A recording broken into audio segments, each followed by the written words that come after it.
भाई सचिन पायलट जिंदाबाद जिंदाबाद जिंदाबाद। भाई सचिन पायलट जिंदाबाद जिंदाबाद जिंदाबाद। भाई बैठ जाओ यार, अपने काम करते रहो, बैठा पाछे। थोड़ा मंच का आसपास खाली करते हैं, मंच खाली करते हैं, मंच सब अनीता जी और मंच खाली करते हैं। अटेली विधानसभा क्षेत्र से कांग्रेस पार्टी की उम्मीदवार हमारी बहन अनीता जी, मंच पर उपस्थित मेरे साथ शाहपुरा विधानसभा क्षेत्र से विधायक मनीष यादव जी, कोटपुतली से पूर्व विधायक दिलराज गुजर साहब और जयपुर ग्रामीण से इस बार लोकसभा चुनाव में जिनको जबरदस्ती 1500 वोट से हराया वो हमारे नौजवान साथी चोपड़ा साहब, अनिल चोपड़ा जी, मंच पर सभी नेता, आदरणीय बुजुर्गों, माताओं, बहनों, प्यारे बच्चों। अब मंच पे जो आगे पीछे हो रहा था वो इसलिए हो रहा था कि गांव में यहाँ दही दूध पे बहुत जोर है और सब हट्टे कट्टे यहाँ गांव वाले सारे पहलवान अब एक माला पहनाए और 3 साथ आए। तो ये जो जोश है गांव का और आप सबका स्नेह और जो प्यार है उसके लिए मैं आपका बहुत आभारी हूँ। आपने इतने उत्साह के साथ, इतनी गर्मजोशी से हम सबका स्वागत किया, उसके लिए मैं आपका आभार व्यक्त करता हूँ। और मैं धन्यवाद देना चाहता हूँ अनीता जी का कि आपके चुनाव प्रचार के बहाने मुझे इन सब लोगों के दर्शन करने का मौका मिल गया, आपसे आशीर्वाद लेने का मौका मिला। 5 अक्टूबर को वोट पड़ेंगे हरियाणा में और पूरा देश ये जानना चाहता है, देखना चाहता है कि हरियाणा के लोग, हरियाणा की जनता किस करवट बैठेगी। अब ये पूरा प्रदेश में ये बात तय हो गई है, आप भी इस बात को सुनते देखते होंगे कि सरकार तो कांग्रेस पार्टी की बनने जा रही है। 10 साल से बीजेपी की सरकार रही, बहुत सारे वादे किए, 10 साल दिल्ली में रही और 10 साल हरियाणा में रही और 9 साल के बाद यहाँ के मुख्यमंत्री खट्टर साहब को यहाँ से हटा दिया। अगर खट्टर जी, उनकी सरकार इतना बेहतर काम कर रहे थे, इतना अच्छा काम कर रहे थे, तो 9 साल के बाद चुनाव से पहले उनको हटाने की क्या जरूरत थी। और हटाने के बाद भी लोकसभा के चुनाव में जनता की आवाज को रोक नहीं पाए और 10 में से 5 लोकसभा सीटें कांग्रेस पार्टी जीती है। ये इस बात का प्रतीक है, इस बात का प्रमाण है कि आने वाले समय में हरियाणा में दोबारा कांग्रेस का राज आने वाला है। कांग्रेस पार्टी ने अपना मैनिफेस्टो बनाया है। हम लोगों ने लोकसभा चुनाव में भी इस बात को रखा कि किसान को उसकी फसल का दाम मिलना चाहिए, एमएसपी पे कानून बनना चाहिए। बीजेपी ने 3 काले कानून बनाए और सैकड़ों किसानों की जान जब चली गई उसके बाद ही वापस किए 3 काले कानून। ये मंडियां बंद करना चाहते हैं, सरकार की खरीद बंद करना चाहते हैं, खाद में, बीज में, बिजली में, पानी में जो लागत आती है किसान की, उस पर सरकार का ध्यान नहीं है। सरकार को सिर्फ बीजेपी के साथियों को हिंदू, मुसलमान, मंदिर, मस्जिद यहीं तक सीमित रखना है। फौज की भर्ती रोक दी, अग्निवीर चालू कर दिया।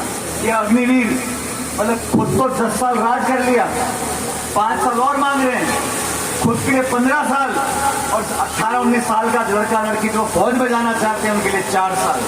ये कहाँ का न्याय है। फौज की नौकरी बंद कर दी। किसानी में आज आदमी 2 बार सोचता है कि अपने बच्चों का पेट कैसे पालूंगा।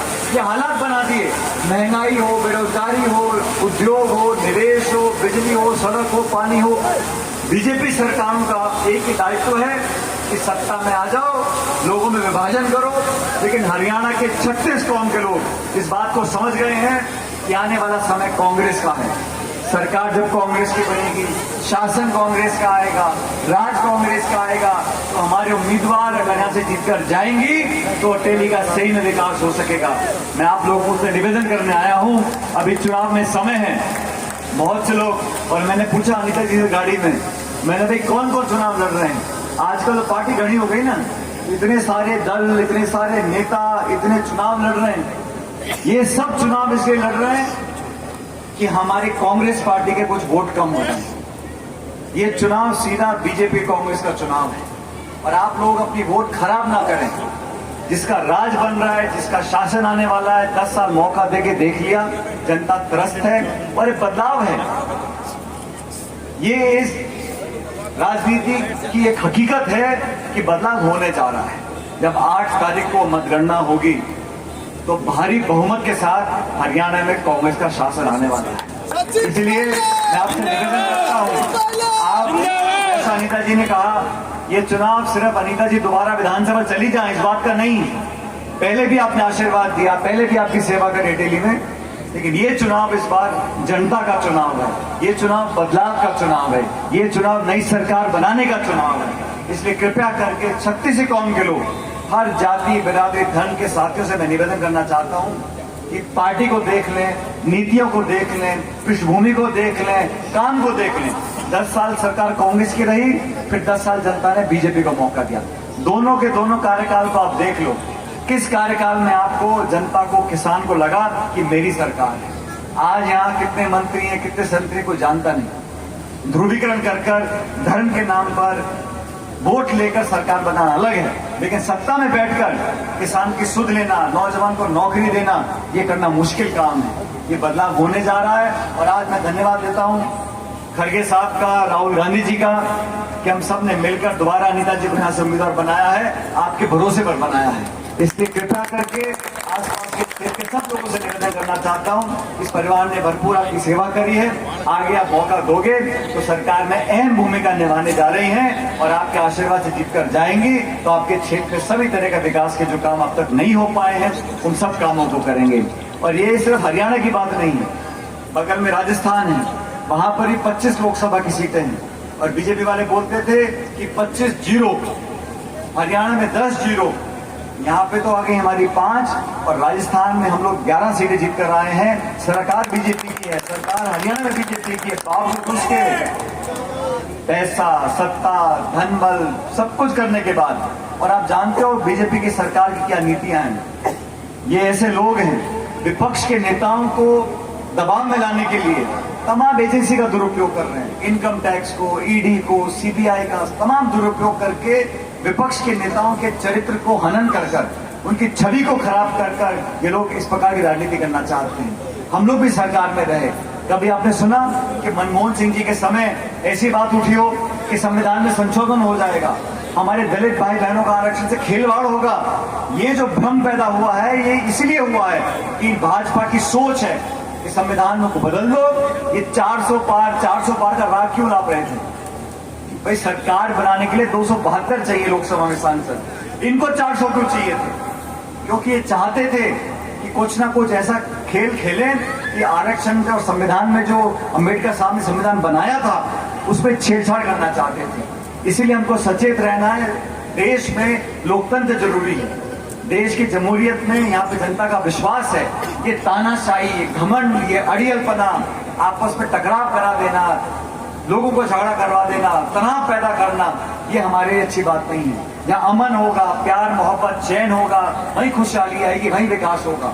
आप कितना विकास करा लो और गांव में झगड़े हो गए, लाठियां चल गई, झगड़े हो गए, प्यार मोहब्बत खत्म हो गया तो विकास किसी काम का नहीं, नौकरी किसी काम की नहीं। इसलिए अमन, चैन, प्यार, मोहब्बत, भाईचारा, अपनापन, ये हमारे हजारों सालों के संस्कार, इतिहास हैं। इसी को हमें आगे लेकर चलना है। और ये लोग धर्म के नाम पर, जाति के नाम पर लोगों का वोट लेना चाहते हैं। 36 कौम के लोग कांग्रेस पार्टी के साथ हैं। 130 साल से कांग्रेस पार्टी इस देश में अपनी सेवा देती हुई आई है। इसलिए मैं आपसे पुनः निवेदन करूंगा, हाथ का बटन है, इस पर बटन दबाकर निशान पर अनीता जी को जिताकर भेजें ताकि विधानसभा में आपकी सेवा कर सके।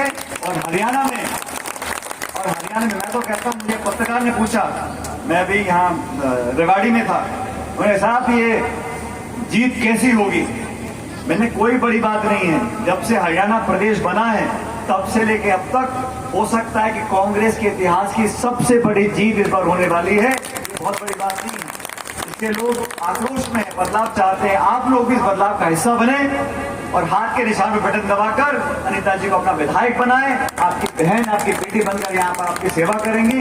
और कृपया करके अपना वोट खराब नहीं करें, हमारा वोट जाया ना करें। वोट वहां दें जहां पे सत्ता का आपको साधन मिलेंगे, सत्ता से आपको सुविधा मिलेगी और आप लोगों के कार्य काम होंगे। जैसा मैंने शुरू में कहा, आप लोगों ने यहाँ बुलाकर जिस गर्मजोशी से स्वागत किया, मान सम्मान दिया, उसके लिए मैं आभारी हूँ। आज मैं चुनाव के समय आया हूँ, चुनाव खत्म हो जाएंगे, सरकारें बन जाएंगी, उसके बाद दोबारा आप लोग बुलाना, आपके साथ बैठकर यहाँ पर और समय बिताऊंगा। आपने हमेशा स्नेह और प्यार दिया, उसके लिए मैं आभारी हूँ। न सिर्फ मुझे दिया, मेरे परिवार को दिया, पायलट साहब को दिया, उसके लिए मैं बहुत लंबे समय तक आपका उपकार मानता रहूंगा। ये स्नेह और आशीर्वाद आप हमेशा बनाए रखना। और मैं आज ही बोल के जा रहा हूँ, 4 साल के बाद हमारे यहाँ चुनाव है और वहां पर भी सरकार कांग्रेस पार्टी की बनने वाली राजस्थान में, तो आपका आशीर्वाद मुझे यहाँ पर भी चाहिए और राजस्थान में भी चाहिए। बहुत बहुत धन्यवाद। राम राम।